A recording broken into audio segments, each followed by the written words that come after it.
Yes, Genoa, Sassuolo and Udinese, these three clubs are interested. At the moment Venezia are asking for more than 10 million euros, so it's not an easy or cheap deal at all after he did very well last season. Yeah. I really like this player. I think he's quite underrated on international stage, but he's a very good defender. So he did very well last season and I think there will be movement. Let's see between Genoa. Halo teman-teman, kembali lagi bersama saya Irfan yang membahas mendalam dan natural seputar sepak bola Indonesia. Kali ini saya akan membahas satu topik yang cukup bikin penasaran banyak orang. Ya, apalagi kalau bukan soal kejutan dari jurnalis transfer paling dipercaya di dunia. Siapa lagi kalau bukan Fabrizio Romano. Dan dalam podcast terbarunya, dia membongkar kabar transfer pemain-pemain timnas Indonesia, termasuk Jesus dan Messilger. Bahkan beberapa klub top Serie A disebut sudah menunjukkan ketertarikan. Ini bukan berita sembarangan. Kalau sudah dibahas oleh Romano, biasanya tinggal menunggu waktu saja sebelum menjadi kenyataan. Jadi simak sampai habis karena saya akan bahas juga soal Justin Hubner, Tom Hai, bahkan Emil Odero, dan perkembangan terbaru pemain-pemain keturunan lainnya. Pertama, kita mulai dari Jesus, pemain belakang jangkung yang musim lalu tampil luar biasa bersama Venezia di Serie B dan ini mulai menarik perhatian klub-klub besar. Dan dalam podcast bareng Hanif Tamrin, Romano menyebut ada 3 klub Serie A yang meminati Jesus, yaitu Sassuolo, Udinese, dan Genoa. Tapi negosiasinya tak semudah itu. Venezia mematok harga di atas 10 juta euro, sebuah angka yang cukup tinggi untuk ukuran pemain dari Serie B. Namun menurut Romano, performa musim lalu benar-benar layak dihargai mahal. Dia menyebut Jesus sebagai salah satu bek yang underrated di kancah Eropa. Ini tentu membanggakan kita sebagai penonton dan pendukung sepak bola Indonesia. Kalau transfer ini benar terjadi, ini akan menjadi lompatan besar dalam karir Jesus.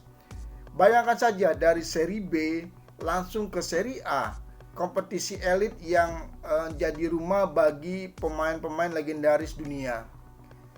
Kabar bagus juga datang dari Justin Hubner setelah sempat menganggur dan menjalani masa pencarian klub yang cukup lama. Akhirnya Hubner resmi bergabung dengan Fortuna Sittard. Klub Eredivisie ini mendatangkannya secara bebas transfer dan mengontraknya selama 2 tahun.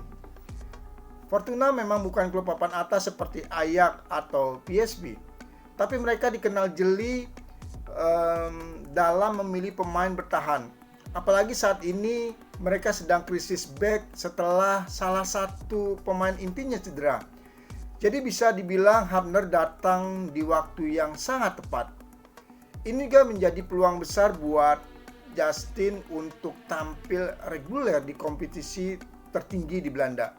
Dan jika dia tampil konsisten, bukan tak mungkin dia dilirik klub-klub yang lebih besar.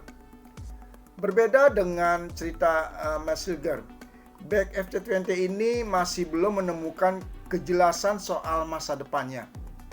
Padahal kontraknya masih aktif hingga 2026.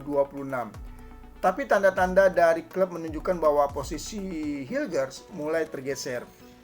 Beberapa laporan dari media Belanda menyebut bahwa Twente kemungkinan akan mencari opsi bek baru dan Hilgers harus bekerja lebih keras untuk mendapatkan menit bermain musim ini. Dilema inilah yang membuat masa depannya disorot. Belum ada klub yang menyatakan minatnya secara terbuka. Tapi dengan kualitas yang dimiliki, rasanya hanya tinggal tunggu waktu sebelum ia menemukan pelabuhan yang baru. Lanjut ke Tom Hai, gelandang cerdas yang menjadi nyawa lini tengah timnas Indonesia. Ini sedang dalam masa penantian. Setelah kontraknya habis, ia masih belum punya klub baru untuk musim 2025-2026. Yang menarik, sempat ada rumor Persija Jakarta tertarik, tetapi kabar itu meredup bersama Persija sudah merekrut pemain lain. Usianya yang sudah masuk kepala 3 memang menjadi pertimbangan banyak klub terutama di Eropa yang kini mulai fokus ke pemain yang lebih muda. Namun begitu, pengalaman Tom Hai masih sangat berharga. Kalau ada klub yang butuh gelandang dengan visi permainan yang tajam, leadership, Hai bisa menjadi solusi. Semoga saja ada kejutan dalam waktu dekat. Di luar nama-nama tadi masih ada update menarik lainnya. Nathan Choaon resmi bergabung dengan Willem II. Di laga debut pramusim, dia tampil cukup apik dan mulai beradaptasi dengan baik. Lalu ada Emil Audero, kiper berdarah Indonesia yang dipinjamkan oleh Como ke Cremonese. Kita lihat saja bagaimana performanya musim ini. Dan satu nama lagi yang sempat menjadi sorotan, Dan James. Pemain ini mencuri perhatian di pramusim bersama Go Ahead Eagles. Kecepatannya, kemampuannya overlap, dan kontribusi menyerang membuat banyak fans berharap penampilan gembilangnya di round keempat Piala Dunia 2026 zona Asia. Kalau kita melihat secara keseluruhan, ini semua adalah sinyal positif. Nama-nama pemain Indonesia mulai sering disebut di media luar negeri. Bahkan media-media Eropa kini mulai memberikan liputan soal pemain keturunan Indonesia. Apalagi kalau sudah masuk radar Fabrizio Romano. Ini bukan hal kecil. Jurnalis sekelas Romano hanya menyebut nama pemain yang cukup sedang dipandang atau dipantau serius oleh klub-klub besar. Jadi bisa dibilang sepak bola Indonesia sedang mengalami lonjakan citra di mata dunia.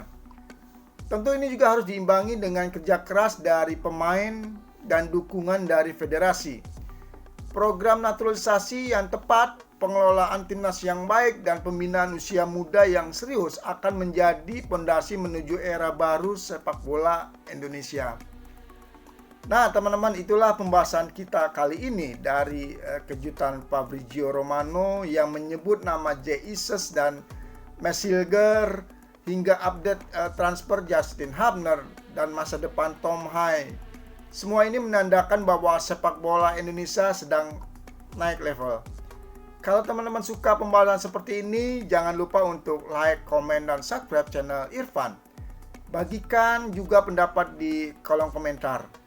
Siapa pemain Indonesia yang menurut teman-teman akan menjadi kejutan selanjutnya di bursa transfer? Sampai jumpa di pembahasan berikutnya. Terus dukung sepak bola Indonesia. Salam olahraga. Salam Garuda.